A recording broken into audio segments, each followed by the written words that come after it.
नमस्कार दोस्तों, आप सभी का स्वागत है आपके अपने YouTube चैनल ज्ञान स्टडी LMP पर। दोस्तों आज हम लोग सीटेड यानी केंद्रीय शिक्षक पात्रता परीक्षा में मैथ को पढ़ने वाले हैं।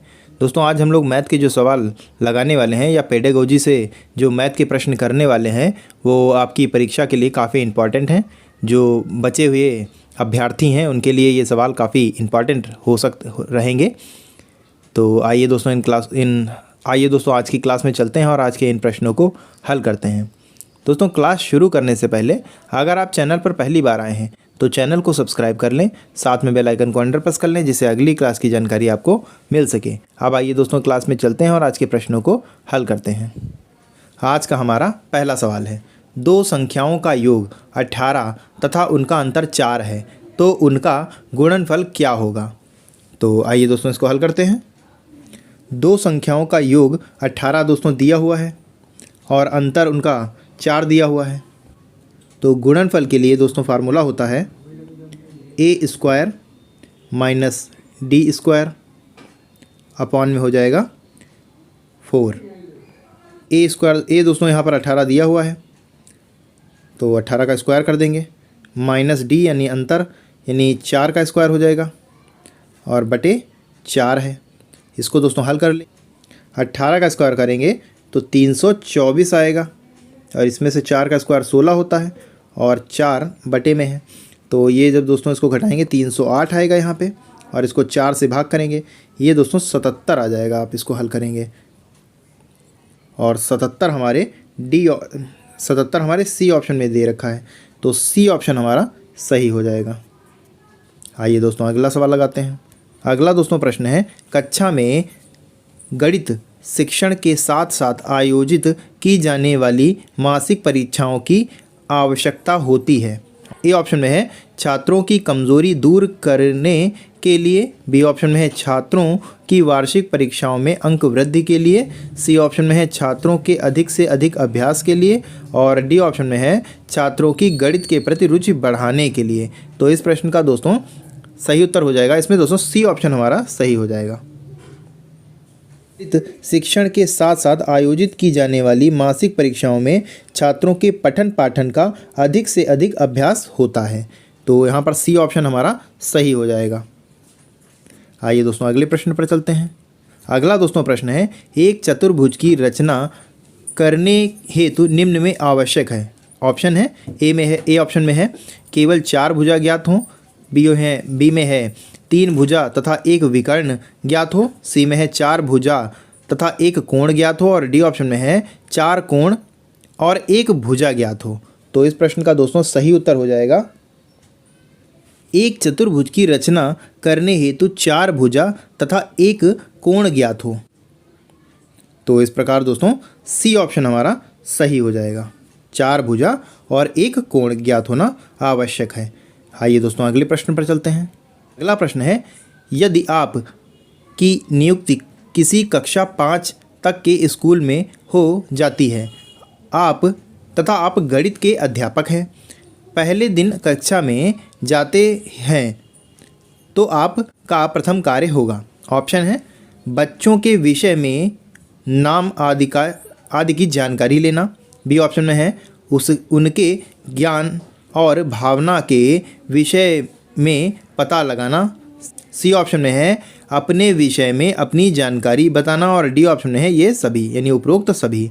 तो इस प्रश्न का दोस्तों सही उत्तर हो जाएगा, पहले दिन कक्षा में जाने पर यह देखेंगे कि उन्हें अब तक कितना पढ़ाया जा चुका है तथा बच्चों को उसका कितना ज्ञान है, यह जांच करके ही आगे पढ़ाना प्रारंभ करेंगे, अर्थात उनके ज्ञान और भावना का पता लगाएंगे।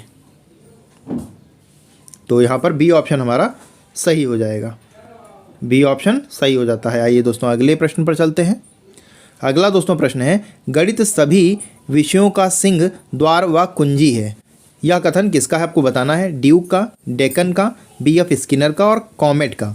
तो इस प्रश्न का दोस्तों सही उत्तर हो जाएगा, ये कथन दोस्तों यहाँ पर दोस्तों टाइपिंग थोड़ा गलत है, डेकन लिख गया है, ये बेकन होगा, बेकन दोस्तों यहाँ पर हो जाएगा। ये दोस्तों हमारा सही जवाब हो जाएगा। आइए दोस्तों अगले प्रश्न पर चलते हैं। अगला दोस्तों प्रश्न है, एक बेलनाकार ग्लास निम्न में किसका प्रतिरूप है? घनाभ, गोला, शंकु, खोखला बेलन।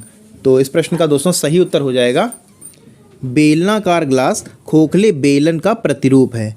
तो यहाँ पर डी ऑप्शन हमारा सही हो जाएगा। आइए दोस्तों अगले प्रश्न पर चलते हैं। अगला दोस्तों प्रश्न है, 1:20 पर घड़ी की घंटे व मिनट की सुई के मध्य कितना कोण होगा? यहाँ पर दोस्तों घंटे तथा एवं यहाँ पर लिखा है, बीच में ये एक लिख गया है। ऑप्शन है 70, 80, 90, 75।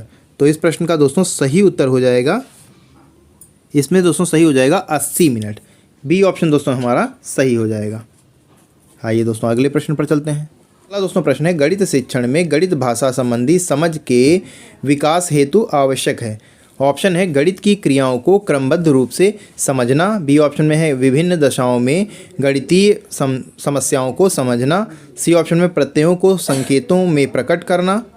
और डी ऑप्शन। तो इस प्रश्न का दोस्तों सही उत्तर हो जाएगा गणित शिक्षण में गणितीय भाषा संबंधी समझ के विकास हेतु यह आवश्यक है कि गणित की क्रियाओं को क्रमबद्ध रूप से समझना, विभिन्न दशाओं में गणितीय समस्याओं को समझना तथा प्रत्ययों को संकेतों द्वारा प्रकट करना।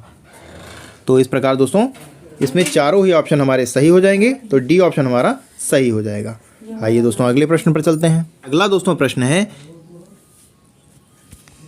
3657 में 5 के स्थानीय मान और जातीय मान का अंतर एक संख्या है जो होगी। ऑप्शन है सदैव अभाज्य होगी, सदैव सम संख्या होगी, 3 से विभाज्य होगी, दोनों का अंतर 0 होगा। तो इस प्रश्न का दोस्तों सही उत्तर हो जाएगा, ये दोस्तों जो दी हुई संख्या है इसमें अगर हम 5 का स्थानीय मान निकालें तो ये हमारा 5 का स्थानीय मान 50 होगा और 5 का जातीय मान 5 होता है। इसको जब दोस्तों घटाएंगे तो ये 45 आ जाएगा और 45 में 45 एक विषम संख्या है और 3 से विभाज्य होगी। तो सी ऑप्शन दोस्तों हमारा सही हो जाएगा। आइए दोस्तों अगले प्रश्न पर चलते हैं। अगला दोस्तों सवाल है, एक परीक्षा में एक छात्र ने 85% अंक प्राप्त किए। 4 विषयों में उसके अंक क्रमशः, ये दोस्तों कर्मचारी लिख गया है, यहाँ पर क्रमशः होगा, ये अंक दिए हुए हैं। 5वें विषय में अर्जित अंक ज्ञात करना है आपको। 85% दोस्तों कहा गया है अंक प्राप्त किए, तो 85 अगर हम प्रतिशत से अंक निकालें तो 85 को हम 5 विषय हैं 5 से गुणा कर देंगे तो ये आ जाएगा 425। 425 को हम घटा देंगे जो इसमें 4 विषयों के स्कोर दिए हुए हैं, 79 + 81 + 88 + 94। तो इनको जब दोस्तों जोड़ेंगे, जब जोड़ेंगे तो ये हमारा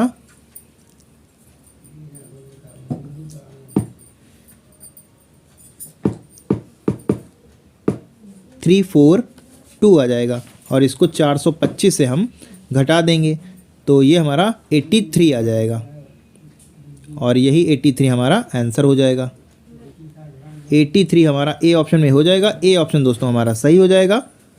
आइए दोस्तों अगला सवाल लगाते हैं। अगला दोस्तों प्रश्न है, 40 के वर्ग के 40% का चौथाई भाग पूछा गया है। तो 40 का इसमें दोस्तों हम वर्ग कर देंगे पहले, 40 का स्क्वायर के 40%, तो 40% करा तो 40 बटे ये हो जाएगा और ए उसका भी एक चौथाई कह रहा है। इसको दोस्तों हल कर लेंगे, आंसर आ जाएगा। तो इसको हल कर लीजिए दोस्तों, ये हो जाएगा 40 × 40 × 40 बटे 100 × 1/4। तो 1 2 1 2 ये 0 दोस्तों कट गए। इनको दोस्तों गुणा कर लेंगे, ये दोस्तों सब 160 आ जाएगा और यही दोस्तों हमारा आंसर हो जाएगा। सी ऑप्शन हमारा सही हो जाएगा। सी ऑप्शन इस प्रश्न का सही हो जाएगा। तो दोस्तों आज के लिए बस इतना ही। कैसी लगी आज की क्लास कमेंट करके ज़रूर बताएं और अगर आपको क्लास आज की अच्छी लगी हो तो लाइक करें, और अगर दोस्तों आप चैनल पर पहली बार आए हैं तो चैनल को सब्सक्राइब कर लें, साथ में बेल आइकन को अंडर प्रेस कर लें, जिससे अगली क्लास की जानकारी आपको मिल सके। मिलते हैं अगली क्लास में, तब तक के लिए नमस्कार, जय हिंद, जय भारत।